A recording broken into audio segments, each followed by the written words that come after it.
విభజించి పాలించు అనేటువంటిది సిద్ధాంతం. బీబీసీ తాజాగా ఒక కథనాన్ని పెట్టింది.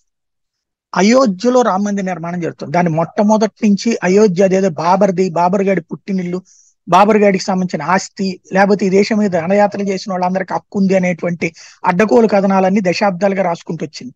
అదంతా పోయి సుప్రీంకోర్టు కూడా తీర్పు ఇచ్చిన తర్వాత దానికి నెగిటివ్ గా ప్రజల్ని రెచ్చగొట్టే ప్రయత్నం చేసింది. అవన్నీ వర్కౌట్ కాలేదు. ఇప్పుడు హిందువుల మధ్యనే చిచ్చు పెట్టే ప్రయత్నం చేస్తుంది. అందులో భాగంగా ఏంటంటే అయోధ్యలో ఉన్నటువంటి సాధువులు, అయోధ్యలో ఉన్నటువంటి అర్చకులు వీళ్ళందరూ ఫీల్ అవుతున్నారంట. ఏంటంటే తాజాగా కాశీ నుంచి తీసుకుని వచ్చారు అయోధ్యలో ప్రాణ ప్రతిష్టకి, ఏమో అయోధ్యలో పండితులు లేరా అని బాధపడుతున్నారట. ఎవరితో చెప్పారంటే బీబీసీతో చెప్పారంట.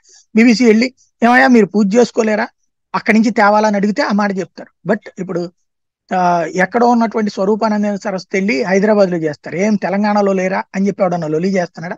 లేకపోతే కాశీ పండితులు, ప్రపంచంలో ఎవరైనా సరే గౌరవించేటటువంటి పండితులు, వాళ్ళతో చేపిస్తే తప్పెట్లా అవుతుంది? అట్లాగే దేశంలో ఒక మూల నుంచి ఇంకొక మూలకు వెళ్తే దాన్ని కూడా తప్పట్టి ప్రాంతీయ విభేదాలు రెచ్చగొట్టడం బీబీసీ నైజం ఇది.